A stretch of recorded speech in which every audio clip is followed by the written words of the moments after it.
রমজানের পূর্বেই 12ই ফেব্রুয়ারি অনুষ্ঠিত হতে পারে আসন্ন জাতীয় সংসদ নির্বাচন। বাংলাদেশে নির্বাচনকে কেন্দ্র করে বেশ আলোচনা সমালোচনা টানাপেরন চলতেছিল গত কয়েক সপ্তাহ পর্যন্ত।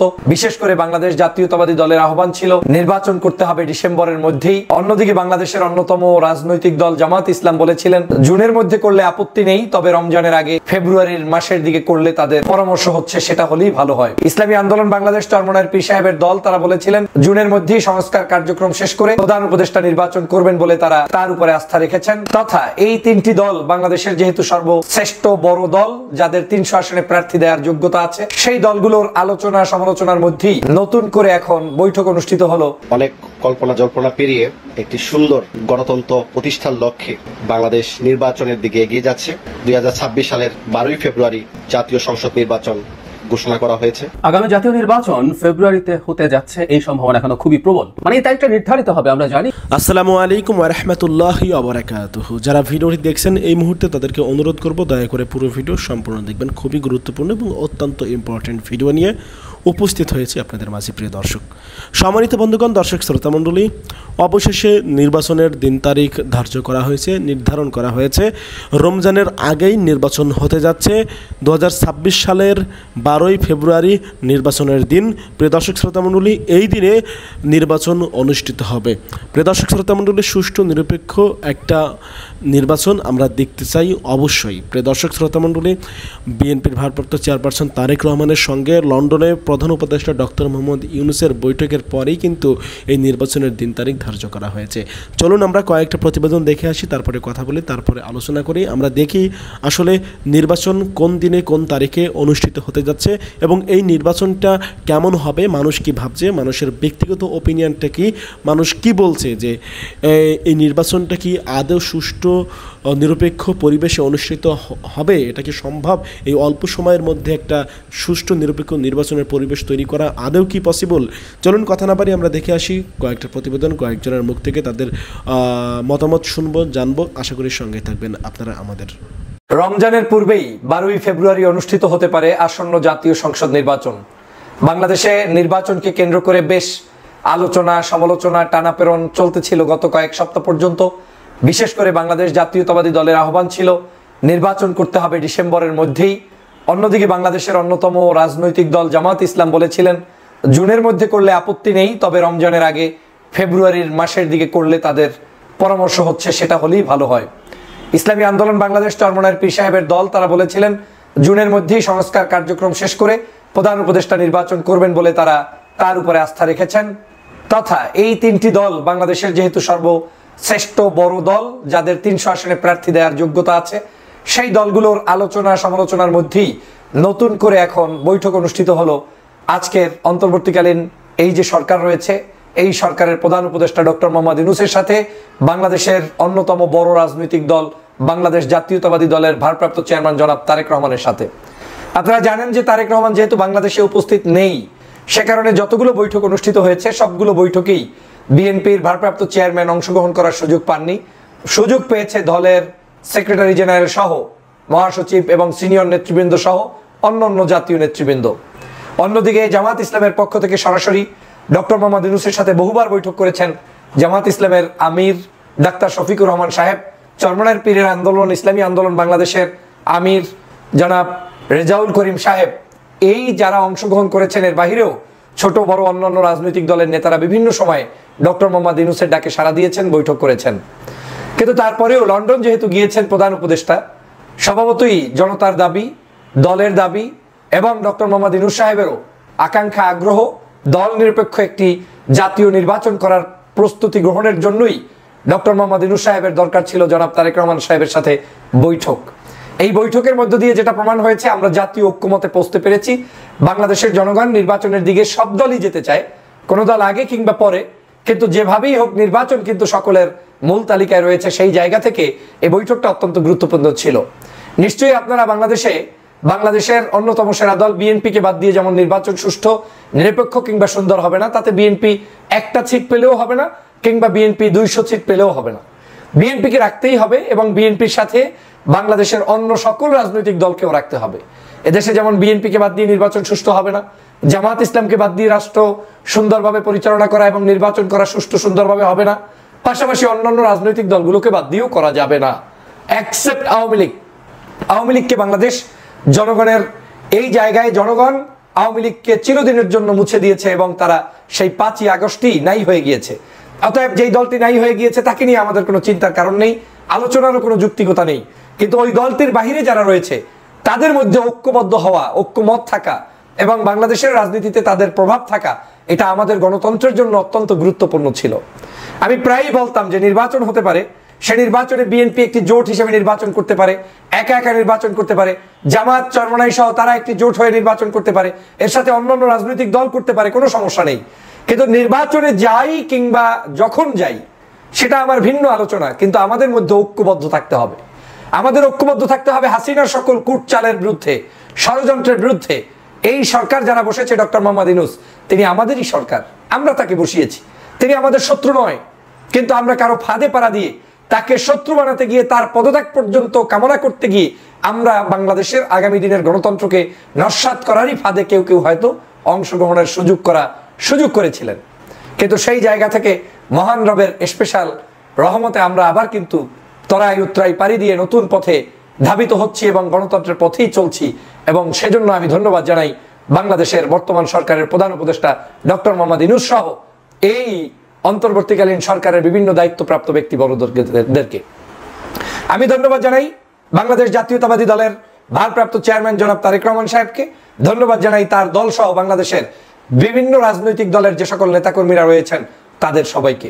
আমাদেরকে সহনশীল হতে হবে, আমাদেরকে যে কোনো একটি জায়গায় গিয়ে আমাদেরকে ঐক্যবদ্ধ হতেই হবে, না হয় এই দেশকে ফেসিবাদ আবার নতুন করে মাথাচাড়া দিয়ে দেশটাকে ধ্বংস করতে তারা ভূমিকা পালন করবে। প্রিয় ভাইরা আমার, আপনারা জানেন শেখ হাসিনার ভাষা থেকেই স্পষ্ট যে শেখ হাসিনা বাংলাদেশে অনৈক্য চায়। তিনি কিন্তু কয়েকদিন আগে বলেছিলেন তোমরা এই কাজটি করো না, তার নেতাকর্মীদেরকে, যে এটা করলে বিএনপি জামাত এক হয়ে যেতে পারে। তার মানে তার ভয় হচ্ছে যে যদি এই কাজগুলো তার নেতাকর্মীরা করে তাহলে বিএনপি জামাত এক হয়ে যাবে, আর বিএনপি জামাত এক হয়ে গেলে বাংলাদেশে আবার আওয়ামী লীগের দুর্দশা বয়ে আসবে। সে কারণে তারা এই ষড়যন্ত্র ফাঁকতে চায়, কিন্তু আমি এই ষড়যন্ত্রের মধ্যে কাউকেই ঢুকতে নিষেধ করার আহ্বান জানাই। শেখ হাসিনার ষড়যন্ত্রে যারাই পাড়া দিবেন তারাই ধ্বংস হবেন, বরং বাংলাদেশের জন্য আমাদের দরকার ঐক্য, ঐক্য, ঐক্য। আমরা নির্বাচন ভিন্ন করতে পারি, আমরা দল ভিন্ন করতে পারি, কিন্তু আওয়ামী লীগের ইস্যুতে আমাদের ঐক্যবদ্ধ থাকতে হবে এবং এই সরকারকে আমাদের টিকিয়ে রাখতে হবে। সরকার আজকে যে নির্বাচনের তারিখ ঘোষণা করেছে, আপনি দেখেন ঘুরে ফিরে কিন্তু আমরা আমাদের জায়গায় আছি, সরকারও কিন্তু সরকারের জায়গায় আছে, রাজনৈতিক দলগুলোও কিন্তু একটু সম্মান নিয়ে বেঁচে আছে। এটাই রাজনীতির সৌন্দর্যতা। রাজনীতিতে শেষ কথা বলতে কোনো কিছু নেই। আজ আমি বলে দিয়েছি কালকেই নির্বাচন, না এটা হবে না। আবার আমি বললাম কালকে দিব না, না সেটাও হবে না। আমাদেরকে সমন্বয় করতে হবে। জামাত ইসলামের আমির গত কয়েক মাস আগে দেখলাম একটা ভিডিওতে বলেছিলেন যে রমজানের আগেই নির্বাচন হলে ভালো হয়, কিন্তু জুন পর্যন্ত আমাদের এই সরকার সময় নিলেও আপত্তি ততটা নেই, তবে জুনের দিকে বৃষ্টি হতে পারে। তো সেই কথাটাই আজকের পূরণ হলো যে আজকের জুনের দিকে করার প্রয়োজন কি? বিএনপিও তো একই কথা বলছে, বৃষ্টি বাদল ঝড় ঝাপটা, সেই সময় আমাদের নির্বাচনের প্রয়োজন নেই, আমরা নির্বাচনটা একটু আগে করতে পারি। এখন এপ্রিলে করব না ফেব্রুয়ারি করব, এটা বড় মুখ্য বিষয় নয়, বরং মুখ্য বিষয় হচ্ছে আমরা একে অপরকে বুঝতে সক্ষম হচ্ছি কিনা, আমরা একে অপরের সাথে মিলেমিশে নির্বাচনটাকে সঠিক পথে নিয়ে যেতে পারছি কিনা, সেটাই হচ্ছে মুখ্য উদ্দেশ্য। আজকের সেই জায়গাটা ক্লিয়ার হলাম যে না, বাংলাদেশের সকল রাজনৈতিক দলের সাথে ঐক্যবদ্ধভাবে একটি সুন্দর সুষ্ঠু ধারার নির্বাচন অনুষ্ঠিত হবে এবং সেই নির্বাচনের নেতৃত্ব দিবেন ডক্টর মোহাম্মদ ইউনূস সাহেব। আমরা সেই নির্বাচনের অপেক্ষায়, যেই নির্বাচনে বাংলাদেশের যেই দল রাষ্ট্র ক্ষমতায় আসুক না কেন, আমরা যাতে কেউ একটা তিল ধরনের ঠাই দিতে, ওখানে যাতে কোনো তিল বসাতে না পারি, কোনো ধরনের আমরা মিস্টেক না ঘটে, সেরকম একটি নির্বাচন আমরা করব। এবং ডক্টর মোহাম্মদ ইউনূস কিন্তু সেই কথাই বারবার বলে যাচ্ছে। অতএব সেই নির্বাচনে কোনো একক দল ক্ষমতায় আসবে কিংবা দুইজন মিলে আসবে কিংবা কে আসবে না আসবে, সেটা আমরা এখনই বলার চূড়ান্ত অধিকার রাখি না। জনগণ সিদ্ধান্ত নিয়ে দেবে যে কারা নির্বাচনে নির্বাচিত হবে। কিন্তু আমরা ফেব্রুয়ারির মধ্যেই যে নির্বাচনের তফসিল ঘোষণা হতে পারে বলে ধারণা, আমার ধারণা 12ই ফেব্রুয়ারি সম্ভবত নির্বাচন অনুষ্ঠিত হয়ে যেতে পারে। কারণ আমরা রমজান কিন্তু সম্ভবত 20 তারিখের পরে, মানে ফেব্রুয়ারির শেষ দিকেই শুরু হয়ে যাবে। অতএব রমজানের আগেই যদি নির্বাচন হয় তাহলে 12 তারিখই অত্যন্ত গুরুত্বপূর্ণ একটি তারিখ। এই তারিখে নির্বাচন হলে বাংলাদেশের কোনো রাজনৈতিক দলের বাধা থাকার কথা নয়, এবং বাংলাদেশের সকল রাজনৈতিক দলকেই ঐক্যবদ্ধভাবে নির্বাচনের পথেই এগিয়ে আসতে হবে। তবে এটাও মনে রাখতে হবে, আমরা একজনকে শত্রু বানাতে গিয়ে, তাদের বিরুদ্ধাচারণ করতে গিয়ে আমরা যাতে অনৈক্য সৃষ্টি না করি, বরং এই বাংলাদেশের নির্বাচনে বিএনপিকে লাগবে, জামাতকে লাগবে, চরমনাইকে লাগবে, সব রাজনৈতিক দলগুলোকে নিয়েই আমাদের পথ চলতে হবে। আসুন আমরা সুষ্ঠু ধারার নির্বাচনের পথে এগিয়ে যাই। বিএনপির পক্ষ থেকে ইতিমধ্যেই এই আলোচনাকে অত্যন্ত ঐতিহাসিক গুরুত্বপূর্ণ বলে মন্তব্য করেছেন জনাব তারেক রহমান সাহেব, এবং বাংলাদেশে বিএনপির মহাসচিব ইতিমধ্যেই বলেছেন আমরা ভুলভাল এর আগে ছোটখাটো যে ধরনের বক্তব্য মন্তব্য করেছি সেগুলো থেকেও আমরা বের হয়ে আসবো এবং নতুন বাংলাদেশ বিনির্মাণের জন্য জাতীয় ঐক্যমত গঠন করে একটি সুষ্ঠু ধারার নির্বাচনের পথে এগিয়ে যাব। এবং তিনি এই সরকারকে ধন্যবাদ জানিয়েছেন। আমি সেজন্য বিএনপি পরিবার সহ বাংলাদেশের সকল রাজনৈতিক দলগুলোকে ধন্যবাদ জানাই জামাত ইসলামের আমির ডাক্তার শফিকুর রহমান, চরমনাইয়ের পীর ফয়জুল করিম সাহেব সহ বাংলাদেশের বিভিন্ন রাজনৈতিক দলের নেতাদেরকে, যারা ডক্টর মোহাম্মদ ইউনূস সাহেবের বিপদের দিনে পাশে ছিলেন এবং তাকে নির্দ্বিধায় বলেছেন দেশ রক্ষার স্বার্থে এগিয়ে থাকবেন, এগিয়ে যাবেন এবং তার সাথেই থাকবেন। আপনাদের প্রতি ধন্যবাদ জানাই। সবাইকে ধন্যবাদ। আমি জাফর সরকার, সাবেক সেনা সদস্য। প্রিয় দেশবাসী, সবাই কেমন আছেন? যাক, অনেক কল্পনা জল্পনা পেরিয়ে একটি সুন্দর গণতন্ত্র প্রতিষ্ঠার লক্ষ্যে বাংলাদেশ নির্বাচনের দিকে এগিয়ে যাচ্ছে। 2026 সালের 12ই ফেব্রুয়ারি জাতীয় সংসদ নির্বাচন ঘোষণা করা হয়েছে এবং প্রতিশ্রুতি দিয়েছেন ডক্টর মোহাম্মদ ইউনূস স্যার এবং বিএনপি ভারপ্রাপ্ত চেয়ারম্যান জনাব তারেক রহমানের একটা সুসংগঠিত সুন্দর একটি বৈঠকের মাধ্যমে তারা এই সিদ্ধান্ত এসেছেন। আমি একটি কথা বলতে চাই বাংলাদেশের জনগণকে, যারা এই 5ই আগস্টের পরে অনেকেই বিতর্কিত করেছেন বিএনপিকে নিয়ে, যেন বিএনপি যেন কোনো মানে সামনে যেন এগিয়ে না আসতে পারে। মানুষ অনেক খারাপ কিছু পেয়াত্তাগুলো আছে না, তাদের কাজই ছিল মানে বিভিন্ন বিএনপির বিপক্ষে কাজ করা। এক কথা কমেন্টের মাধ্যমে মানুষকে শিখিয়ে দেওয়া 5 বছর ডক্টর মোহাম্মদ ইউনূস স্যার ক্ষমতা থাকলে দেশে ভালো হবে, আর আওয়ামী লীগ আর বিএনপি একই সাপে, মানে 2 সাপের একই বিষ, কত ধরনের কথাবার্তা। মানে এগুলো বলা হয়েছিল যাতে নির্বাচনটা পিছনে যায়, কিছু অসাধু কিছু দল যেন তারা কিছু ক্ষমতা অপব্যবহার করে যেন তারা সামনে টিকে থাকতে পারে, কারণ নির্বাচন সরকার আসলে তারা এগুলো করতে পারবে না। ডক্টর মোহাম্মদ ইউনূস স্যারকে দিয়ে তাদের ছত্র ছায়ায় অনেক কিছু দল, নাম বলতে চাই না আর কত বলবো, এগুলা তারা অনেক ক্ষমতা অপব্যবহার করেছে। যার 10টা ভোটার নাই সে কিন্তু পুরো বাংলাদেশটাকে, প্রশাসন যত মন্ত্রণালয় আছে সবাইকে নাড়া দিছে, এত বড় ক্ষমতা অপব্যবহার করছে, কারণ দলীয় সরকার আসলে এগুলো করতে পারবে না। আমি একটি কথা বলতে চাই, তারেক রহমান সাহেব একটা নম্র ভদ্র। আজ পর্যন্ত আপনারা চ্যালেঞ্জ করে বলুন তো, আজ পর্যন্ত তারেক রহমানের সাহেবের কোনো বক্তব্য অশালীন, কোনো বেয়াদবি বা কোনো উচ্চস্বরে কোনো কথা বলেছেন? শেখ হাসিনার বক্তব্য তো আপনারা শুনেছেন, আওয়ামী লীগের নেতা কর্মী এমপিদের বক্তব্য আমরা শুনেছিলেন, কতটুকু কৃপতা, কত হিংসামনত্ব, কতটুকু খুনি টাইপ কথাবার্তা ওনারা প্রধানমন্ত্রী শেখ হাসিনা সহ সবসময় আলোচনা করতেন। জনগণকে ওনারা কেয়ারই করতেন একমাত্র ভারতকে ছাড়া। ভারত হলো তাদের নাটের গুরু, ভারত হলো তাদের, মরলে তারা ভারতের পায়ে মরবে, বললে তারা জাহান্নামে যাক, বেহেশতে যাক, সব ভারত তাদেরকে নিবে, আল্লাহর সাথে কন্ট্রাক্ট করবে, ভগবানের সাথে কন্ট্রাক্ট করবে, এটা ভারতের সরকার করবে। আওয়ামী লীগের লোক যদি মারা যায়, তাদের চরিত্র ছিল এটা এরকমই। তারা কোন সময় দেশের মানুষকে সম্মান করতেন না।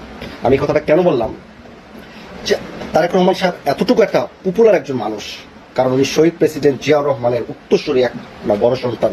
কারণ শহীদ প্রেসিডেন্ট জিয়াউর রহমান আন্তর্জাতিক খ্যাতিসম্পন্ন একজন নেতা ছিলেন, সারা বিশ্বের একটা মানসম্পন্ন ব্যক্তি ছিলেন, ওনাকে সবাই সম্মান করতেন। সারা এশিয়া মহাদেশের সারভুক্ত এবং প্রতিষ্ঠাতা মহাসচিব ছিলেন শহীদ প্রেসিডেন্ট জিয়াউর রহমান। উনার অবদান বাংলাদেশের মানুষ কখনোই বলবে না। উনি অত্যন্ত সৎ, নির্ভীক একজন নেতা ছিলেন শহীদ প্রেসিডেন্ট জিয়াউর রহমান। তারই উত্তরসূরি বিএনপির ভারপ্রাপ্ত চেয়ারম্যান জনাব তারেক রহমান সাহেব। তার কথা তো আজ পর্যন্ত কোনো মানুষ অশালীন কোনো বক্তব্য খুঁজে পায়নি। এর পূর্বে ওনার মাতা বিএনপির চেয়ারপারসন, 3 বারের প্রধানমন্ত্রী বেগম খালেদা জিয়া ম্যাডামও কোনোদিন অশালীন ভাবে কোনো কথাবার্তা বলে নাই। অনেক কিছু কষ্ট সহ্য করেছে এই গণতন্ত্রের জন্য, জনগণের স্বার্থের জন্য। উনি জেলের পর জেল কেটেছে, তবু বিদেশে যায় নাই। শেখ হাসিনা যে অফার দিয়েছিল বিদেশে চলে যাও, নিজের জীবন বাঁচাও, রাজনীতি ছেড়ে দাও, উনি জনগণের জন্যই কাজ করেছে, গণতন্ত্র ফিরিয়ে আনার জন্য কাজ করেছে। জেলের পর জেল এই বৃদ্ধ মহিলা কাজ করে গেছে, এই জিয়া পরিবার। একটা জিনিস খুবই ভালো লাগলো, ঠিক ওনার বাবার মতোই, শহীদ প্রেসিডেন্ট জিয়াউর রহমান সাহেবের মতোই আমাদের বিএনপির ভারপ্রাপ্ত চেয়ারম্যান জনাব তারেক রহমান সাহেবের চরিত্র এবং ক্যাটাগরিটা একই ক্যাটাগরি। উনি আমাদের শহীদ প্রেসিডেন্ট জিয়াউর রহমান যখন ক্ষমতায় ছিলেন, সৌদির বাদশাহ যখন ওনাকে আমন্ত্রণ জানাতো, বাংলাদেশের থেকে একটি নিম গাছ নিয়ে গেছেন। আর সেই নিম গাছটা কত পবিত্র এবং কত একটা গুরুত্ব হয়ে দাঁড়িয়েছে সৌদি আরবে। কোটি কোটি মানুষ সেই নিম গাছ এখনো জীবিত আছে, এটাকে বলে জিয়া গাছ নামে পরিচিত সৌদি আরবে। এই একটা উপহার সৌদির বাদশাকে মনোমুগ্ধ করেছে। কারণ মরুভূমির মধ্যে নিম গাছ, বাংলাদেশের প্রতিষ্ঠিত একটি গাছ ওখানে হবে, এটা কত বড় একটা সুনামের একটা রাষ্ট্রের জন্য। শহীদ প্রেসিডেন্ট জিয়া রহমান এমনই ব্যক্তি ছিলেন, সবসময় রাষ্ট্রের সুনাম, দেশের মানুষের উন্নয়ন, সবসময় এই চিন্তাগুলো করতেন। ঠিক তার এই ধারাবাহিকতায় আমাদের তারেক রহমান সাহেব তত্ত্বাবধায়ক সরকারের প্রধান ডক্টর মোহাম্মদ ইউনূস স্যারকে উনি 2টি বই এবং একটি খুব উন্নত মানের একটি কলম দিয়েছেন। কারণ ডক্টর মোহাম্মদ ইউনূস স্যার একজন জ্ঞানী মানুষ, আর জ্ঞানের প্রতিচ্ছবি হচ্ছে কলম এবং বই। দেখেন কোথায় উনি ব্রেনটা খাটিয়েছেন, কাকে কোথায় সম্মান করতে হয়। তো ডক্টর মোহাম্মদ ইউনূস স্যারও অনেক খুশি এই মিটিংয়ে, কারণ ব্রিটেনের প্রধানমন্ত্রী, ব্রিটেনের যে কিং চার্লস হারমোনি অ্যাওয়ার্ডে ডক্টর মোহাম্মদ ইউনূস স্যারকে লন্ডনে আমন্ত্রণ জানিয়েছেন।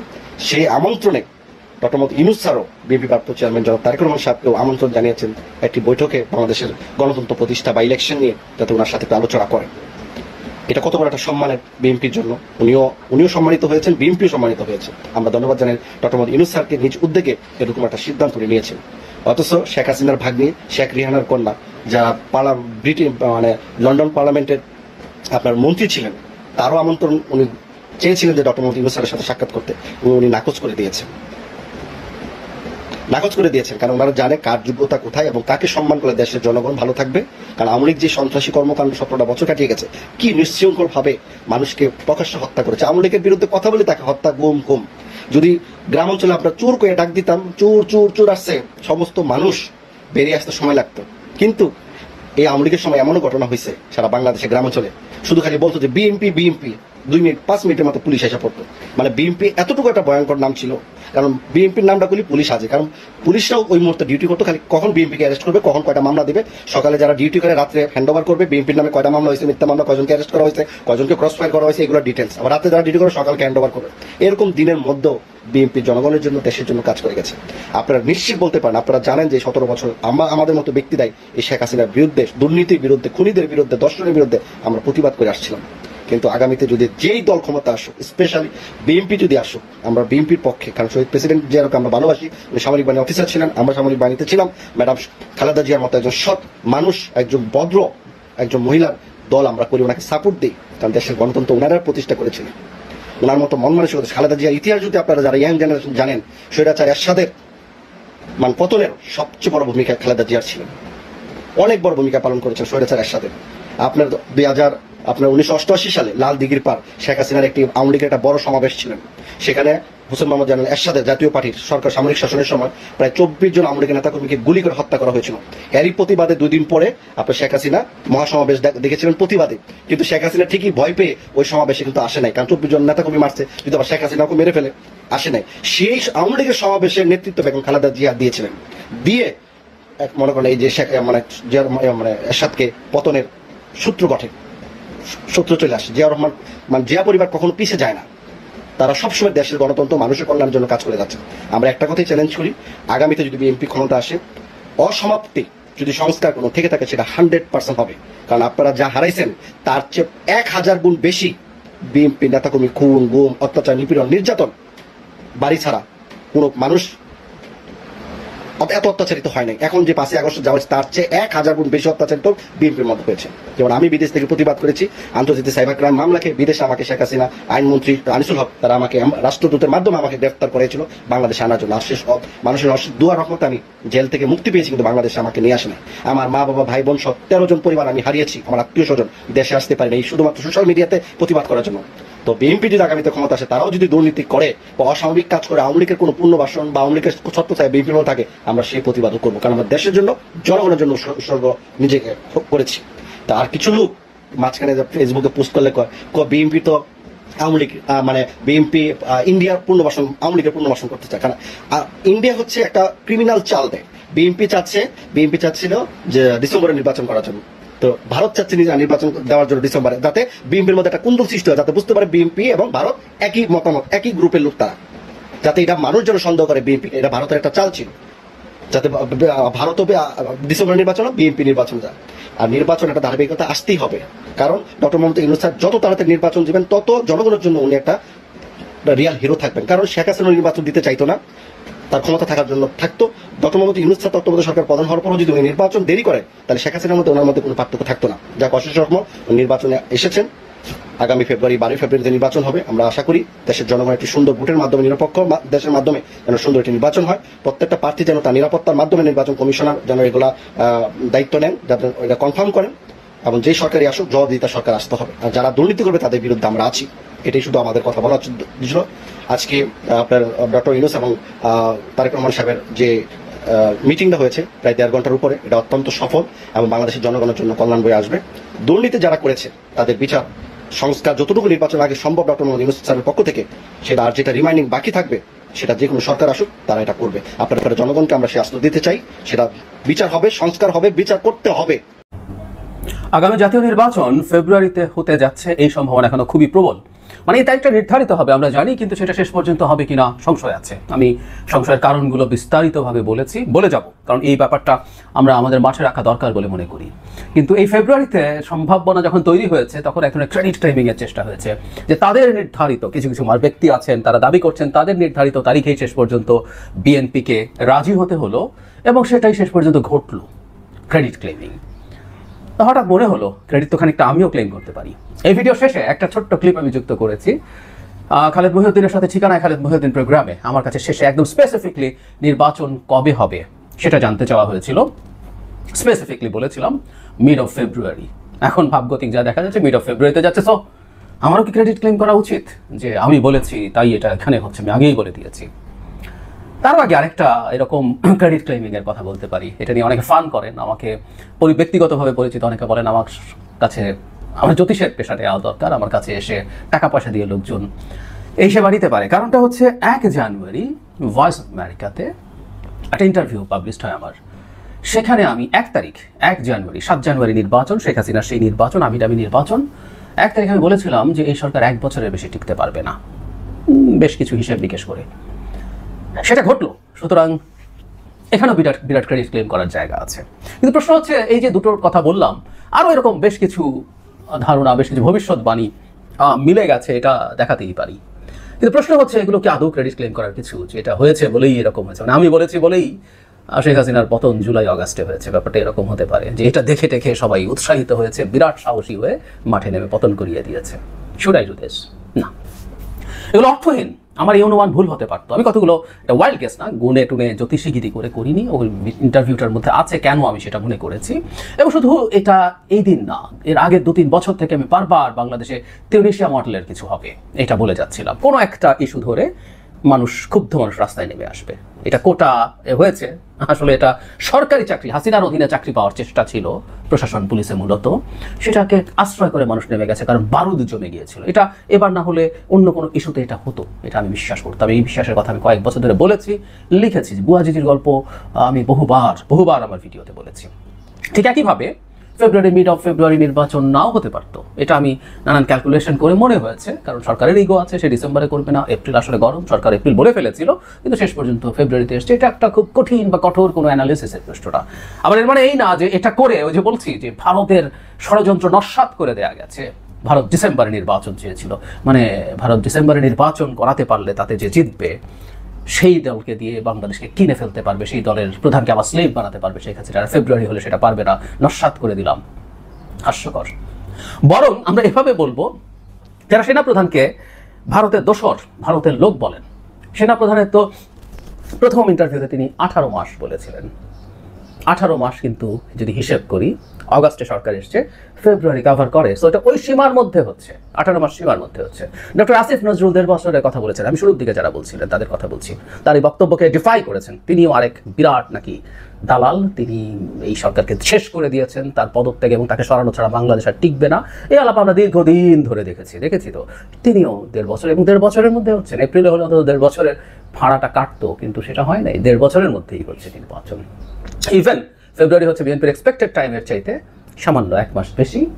রাদার অন্যরা যেটা চেয়েছিলেন যত পেছানো যায় জুনে নিয়ে যাওয়া, আমি যাদের 5 বছরের খোয়া বাচ্চা আমি তাদের কথা বলছি না, যাদের জুনে নিয়ে যাওয়া যায় তাদের কথা বলছি, তারাও যদি চিন্তা করেন তাদের দিক থেকে এটা অনেক অনেক দূরে হয়ে গেল। আমি আসলে মূলত যে কথাটা বলতে চাইছি সেটা হচ্ছে আমাদের অনলাইন ক্যাম্পেইন এবং প্রোপাগান্ডাগুলো যেভাবে কাজ করে, মানে একটা ন্যারেটিভ, আমি ন্যারেটিভ ভুল বা সঠিক is a different debate, but there was a narrative যে ভারত এই নির্বাচনটাকে দ্রুত হওয়াতে চাচ্ছে, দ্রুত নির্বাচিত সরকার চায়, কারণ দ্রুত নির্বাচিত সরকার হলে, এবং সেটা বিএনপি আসবে, বিএনপির সাথে ভারতের আলোচনা হয়ে গেছে, বিএনপিকে কিনে ফেলা হয়েছে, বিএনপির যে জনাব সালাউদ্দিন সাহেব সম্পর্কে অকথ্য মিথ্যাচার হয়েছে সেগুলো উনি আছেন, উনি তো অলরেডি ডিল ইজ ডান। আরও যারা যারা আছে সবাইকে কিনে নেওয়া যাবে, তারপর আবার বাংলাদেশ ভারতের করদ রাজ্য হয়ে যাবে। এই ন্যারেটিভ সত্ত্বেও কি ভুল, আমি সে তর্কে ঢুকছি না এইখান মুহূর্তে, কিন্তু আমি বলছি ন্যারেটিভের কনসিস্টেন্সি ইজ এ মাস্ট। এখন সেটা সরিয়ে রেখে ফেব্রুয়ারির ক্রেডিট ক্লেমিং শুরু হয়েছে। এই যে আমরা বলেছিলাম এখন ফেব্রুয়ারিতে নির্বাচন, সুতরাং আমরা জিতে গেছি। অথচ আমি সকালের ভিডিওতেই বলেছি, সত্যিকার অর্থেই যদি এটা ভারতের ক্যাম্পেইন হয়ে থাকে, ভারতের চাওয়া হয়ে থাকে, এবং সেই চাওয়ায় যদি ডক্টর ইউনূস এবং বিএনপি তো চাইছিল, বিএনপি ভারতের লোক, ডক্টর ইউনূসও যদি এটা রাজি হয়ে থাকেন, ইনফ্যাক্ট তাদের তো উচিত ডক্টর ইউনূস জীবনের মধ্যেও রাজি না হওয়ানো, কারণ তারা মনে করছেন এটা ভারতের নির্বাচন, ভারত এটা চাইছে বলেনি। তারা যেটা চাইছিলেন 5 বছর, সেই 5 বছরের জন্য তারা রাস্তায় নেমে যাওয়া উচিত ছিল। তাদের তো নাকি বিরাট মোবিলাইজ করার ক্ষমতা আছে এবং জনগণ নির্বাচন চায় না। ডক্টর ইউনূস ঈদের নামাজ পড়তে গেলে 5 বছর বলে কিছু লোকজনকে শাউট করতে দেখানো হয় টেকে ঢুকে এনে। আর যেটা যদি বিরাট ইয়ে থাকে মাঠে, তারা নেমেই পড়তে পারেন। ডক্টর ইউনূস 5 বছর চাই বলে ক্যাম্পেইন করে 15-20 জন মাঝে মাঝে নামে, তাতে বোঝা যায় আসলে তাদের অবস্থাটা কি। হোয়াট এভার ইট ইজ, তারা যদি বিশ্বাস করেন এটা যদি সঠিক হয়, তাদের এই ফাইটটা কন্টিনিউ করা দরকার। এই কথা আমি বারবার বলছি এই কারণে, আমরা যেন আসলে সত্যিকার অর্থে মানে যে কোনো ক্যাম্পেইন যে যা বলছে, যা করছেন, সেটার উদ্দেশ্য সম্পর্কে ওয়াকিবহাল থাকি। আমি ভুল হতে পারি, কিন্তু আমি যেন আমার ক্যাম্পেইনে অনেস্ট থাকি, দ্যাটস ইম্পর্টেন্ট। আমি আমার ক্ষেত্রে এটা বলি, আমি যা বলেছি, যা করছি, আমি শতভাগ সঠিক কাজ করছি। কোনো একদিন সেটা মনে নাও হতে পারে, আবার আপনাদের অনেকের কাছে আমি ভুল করছি বলে মনে হতে পারে, কোনো একদিন মনে হতে পারে আমি সঠিক ছিলাম। আমি একটা উদাহরণ দিয়েছিলাম, আবার দিই। 11 যখন আসে, তখন এই দেশের এডুকেটেড মিডল ক্লাস বিশেষ করে কি অসাধারণ খুশি হয়ে গিয়েছিল, সবাই, দেশের প্রায় সবাই খুব খুশি হয়েছে। আমি তখন অত্যন্ত অজনপ্রিয় একটা অবস্থান নিয়েছিলেন সেই মুহূর্তে, এর নাম নুরুল কবির। আমি অনেককে নুরুল কবিরের সমালোচনা করতে দেখেছি আমার সামনে, যে এই ভদ্রলোক দেশের কোনো ভালো চায় না, এই যে ভালো করছে এই সরকারটা এসে এই সরকারকে ডিস্টার্ব করার চেষ্টা করছে। নুরুল কবিরকে একটা পর্যায়ে টিভিতেই আনা বন্ধ করে দেওয়া হয়েছিল, সম্ভবত টিভি চ্যানেলগুলোকে চাপ দিয়ে, কিন্তু উনি সেই মুহূর্তে সাহস করে অজনপ্রিয় হয়ে, নুরুল কবির দুর্দান্ত জনপ্রিয় টকার ছিলেন, এখনও আছেন, সেই সময় অসাধারণ জনপ্রিয় সবার কাছে। সেই সময় টকারের সংখ্যাও অনেক বেশি ছিল না, অল্পের মধ্যে এই মানুষটা সবার এত প্রিয় মানুষ, এই মানুষটা অপ্রিয় হয়ে যাচ্ছিলেন, কিন্তু উনি ঝুঁকি নিয়ে কাজগুলো করেছেন। পরবর্তীতে প্রমাণিত হলো যারা নুরুল কবিরই সঠিক ছিলেন। সেজন্যই আমার কোনো কথা আপনাদের এখন ভুল মনে হতে পারে, কারো যদি অবশ্য মতলববাজি না থাকে, কারণ মতলববাজি আছে আমার এখানে, যারা অনেকে মন্তব্য করেন মতলববাজি হচ্ছে ক্ষমতাকে এক্সটেন্ড করে যতদূর নেওয়া যায় তাতে তাদের সুবিধা আছে। এর বাইরে যারা মনে করছেন, যারা সহিভাবেই মনে করছেন ডক্টর ইউনূস 5 বছর ক্ষমতায় থাকলে সবচেয়ে ভালো হবে, সহিভাবে কেউ ভাবেন, আমি ব্যক্তিগতভাবে দেখেছি যাদের কোনো ইন্টারেস্ট নেই, তারাও আশা করি কোনো একদিন তাদের ভুল বুঝবেন। আর আমি যদি কোনো ভুল বুঝে থাকি, আমি ভবিষ্যতে আমি নিশ্চিতভাবেই সেটার জন্য অ্যাপোলোজাইজ করব। তবে আমি বিশ্বাস করি আমি যে অবস্থানটা নিয়েছি এটা সঠিক থাকবে। আর যে কথা বলেছিলাম সেই ভিডিওটা, যেখানে আমি ফেব্রুয়ারিতে নির্বাচন হবে, মিড ফেব্রুয়ারি, সেটা প্রেডিক্ট করছিলাম, সেই ভিডিওটার অংশটুকু যুক্ত করছি, দেখুন। ক্লাইন্টের কোশ্চেন ডক্টর জাহিদকে দিয়ে শুরু, মঞ্জু ভাইকে দিয়ে শেষ, আর আমাদের অনুষ্ঠান শেষ করা। সেটা হচ্ছে ইলেকশন কবে হবে বলে মনে করেন? মানে যুক্তি না, মানে এটা একটা ফোরকাস্ট, জ্যোতিষী প্রশ্ন, জ্যোতির্বিদ্যা না। আমি আগে জাহিদকে শুনি, আপনি শেষ কথা বলবেন। মঞ্জু ভাই আপনি বলবেন শেষ কথা। আমি মনে করি রমজানের আগে ইলেকশন হবে, আশা করি। ওকে, মানে এর বাইরে পারবেন না। আরেকটা কথা যোগ করে রাখি, সরকার আছে সুযোগ নাই, সরকার অর্থনীতির বিরাট সাফল্য দেখাচ্ছে, অর্থনীতির অবস্থা ভালো না, অর্থনীতি সরকারকে বাধ্য করবে ইলেকশন। ফেব্রুয়ারির আগে। মঞ্জু ভাই, সুপ্রিয় দর্শক, আপনারা দেখতে পারলেন, ব্যক্তিগত মতামত অবশ্যই কমেন্ট করে জানাবেন আপনাদের পার্সোনাল ওপিনিয়নটা কি। নির্বাচনের যেই দিন ধার্য করা হয়েছে 12ই এপ্রিল 2026 সালে নির্বাচন অনুষ্ঠিত হতে যাচ্ছে। এই অল্প কিছু সময়ের মধ্যে আপনারা কি মনে করেন অবাধ, সুষ্ঠু, নিরপেক্ষ নির্বাচনের পরিবেশ কি আদৌ পসিবল কিংবা সম্ভব হবে? এই সরকার কি পারবে সুষ্ঠু নিরপেক্ষ নির্বাচন অনুষ্ঠিত করতে? প্রিয় দর্শক শ্রোতামণ্ডলী, আপনারা কি ভাবছেন অবশ্যই কমেন্ট করে আপনাদের মতামত জানিয়ে যাবেন। সম্মানিত বন্ধুগণ, দর্শক শ্রোতামণ্ডলী, আমাদের চ্যানেলে যদি আপনারা নতুন হয়ে থাকেন, আপনাদেরকে রিকোয়েস্ট করব, অনুরোধ করব, আপনারা আমাদের চ্যানেলটি অবশ্যই সাবস্ক্রাইব করে পাশে থাকা বেল বাটনটি ক্লিক করে রাখবেন, যাতে পরবর্তী আপডেট সকলের আগে আপনাদের কাছে পৌঁছে যায়। প্রিয় দর্শক শ্রোতামণ্ডলী, মানুষ অনেকেই অনেক ধরনের কথোপকথন বলছে, অনেক ধরনের বক্তব্য রাখছে। তারেক রহমান ডক্টর ইউনূসের বৈঠকের পরে কিন্তু রাজনীতিতে নতুন এক টার্নিং পয়েন্ট আমরা দেখতে পাচ্ছি। আপনারা কি মনে করেন অবশ্যই জানাবেন কমেন্টে। আজকের মতো এ পর্যন্তই, বিদায় নিতে হচ্ছে আপনাদের কাছ থেকে। দেখা হবে আরও অন্য কোনো একটা ভিডিওতে। এখানেই বিদায় নিচ্ছি। আল্লাহ হাফেজ।